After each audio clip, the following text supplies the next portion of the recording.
Hello everyone and welcome to game number 11 of our Rogue Arena analysis.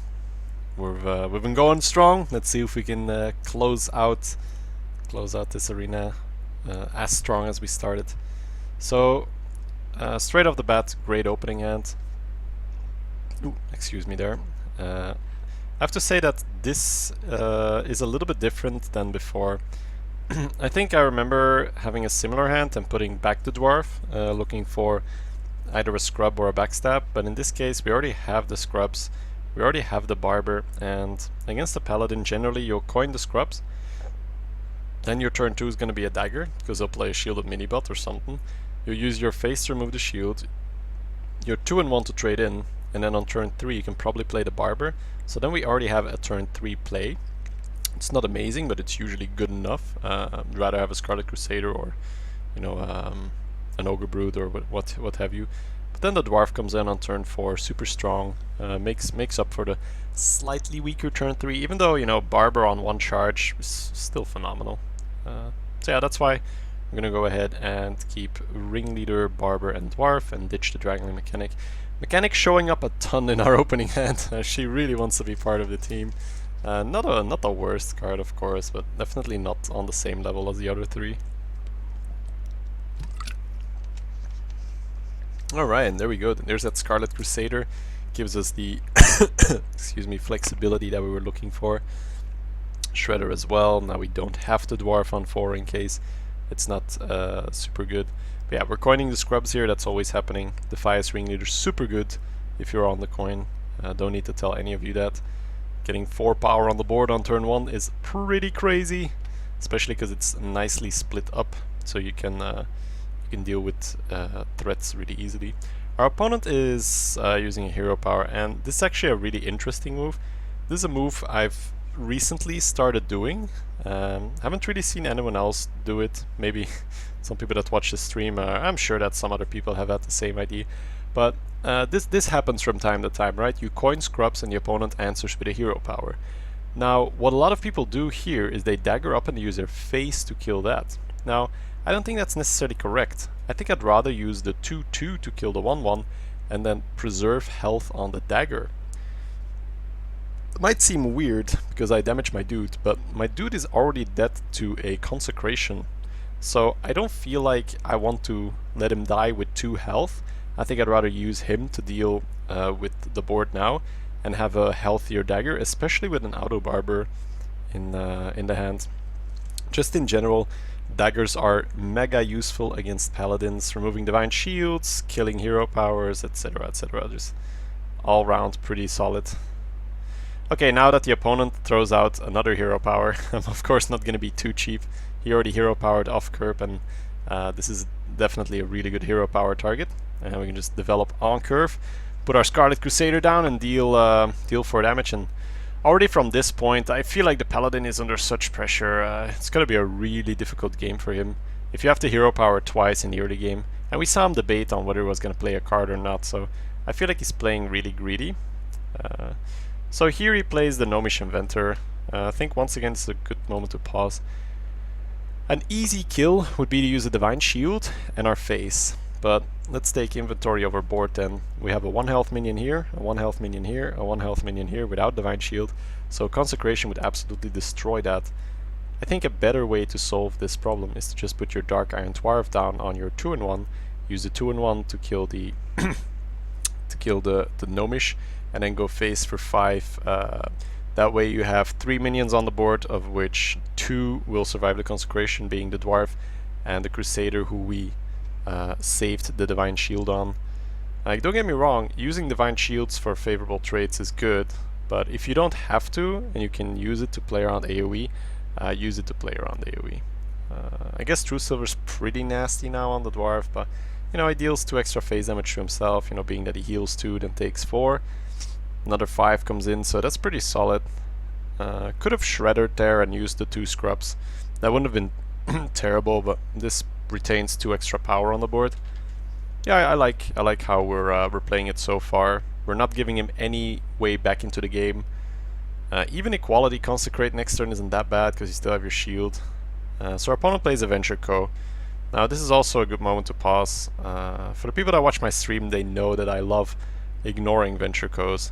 Why? Oh, I'm hovering over my cards, something I tell people not to do. A Venture Co is a 7/6 for 5 mana, which is pretty nuts when you look at it without its negative effect. That's essentially a Mech Bear Cat on turn 5. in any class, you don't have to be a druid. So that's pretty solid.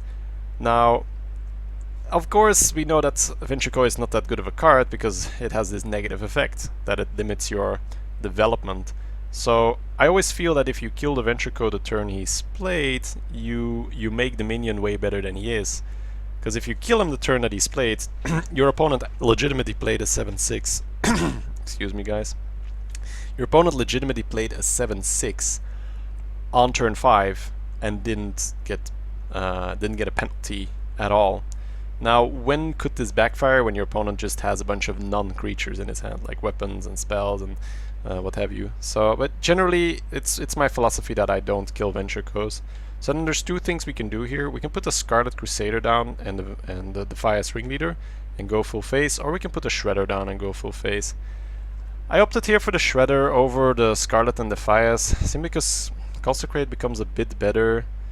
I suppose he could have consecrated our scrubs away, the shields would be gone, and this would be dead, so we'd be left with 2/3/1s without Divine Shield, and he could consecrate hero power, and then our dudes would be up against the hero power. But we have our hero power, so that's really not that bad. But I think I'd just rather have the Shredder left, or just incentivize him not to consecrate. Because I feel that if he plays Venture Co here, I feel like he plans ahead for this eventuality, because he is a 10-win paladin. He's not stupid, right? He knows that we're not gonna kill the Venture Co, so he probably has some stuff to back it up. Be it a weapon or a consecration, and just want to reduce his outs. I want to make the consecration a lot worse in case that's what he wanted to play. So we'll see what he does here. Notice the Shredder positioning should be better. Should be more towards the middle. So Coghammer is really good for him here. He makes his sluggish minion actually pretty relevant, because now now it's a 6 health taunt which we need to smack through. So our opponent's on 8 HP because we played really aggressive early on. Notice the Venture Co is still hindering his development though. He just had the hero power with 3 mana left. Now I can guarantee you with a hand of that size, he's probably gonna want to play maybe an Aldor or a Scarlet Crusader of his own, but he can't play it because we denied him the mana by not killing the Venture Co. Reckless Rocketeer is a pretty good draw here. Suits the mana perfectly. Also, we have good damage. We can use a Reckless in our face into the Venture Co and then deal 7 phase damage, put our opponent on 1 HP. I like that play. That way he basically has to play Guardian of Kings if he has it in his hand, and that's really not a great tempo play. You're developing a 5/6 for 7 mana. Guardian of Kings is something you'd rather play if you already have some board established. It's not really a great turn 7 play. Also, it disables his weapon should he not have any healing. If he's on 1 HP, sure, you have this nice weapon here, but you can't use it on my minions because I denied you health. So he essentially needs to have healing or just maximum taunt, and then still he can only use the weapon on my face. So we just put him in a position where he can't really do much. Equality, sure. So he was holding an equality earlier, and it looks like he top decked the Consecrate. I suppose he was looking for a 0 damage minion here. That way he could have used the 1/1 into our Scarlet, and the 0 damage minion wouldn't do anything, but then still the dagger kills him, so there was really no out. There was no out for him there.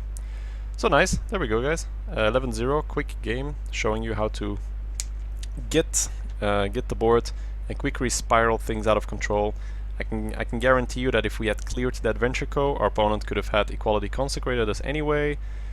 He would have had a reasonable health pool, and that game would have been needlessly prolonged. So I don't advocate just always going phase, but realize in which case you are actually giving your opponent more chance to win by not going phase. If you have such an overwhelming lead and your opponent plays this uninteresting minion to clear, be that a Venture Co or a Gurubashi Berserker, it is usually in your best interest to ignore the minion, deal the face damage, and give him less outs, give him less time to draw his sick cards, especially in the high win rates. Who knows, maybe this guy had 2 Tyrions or whatever.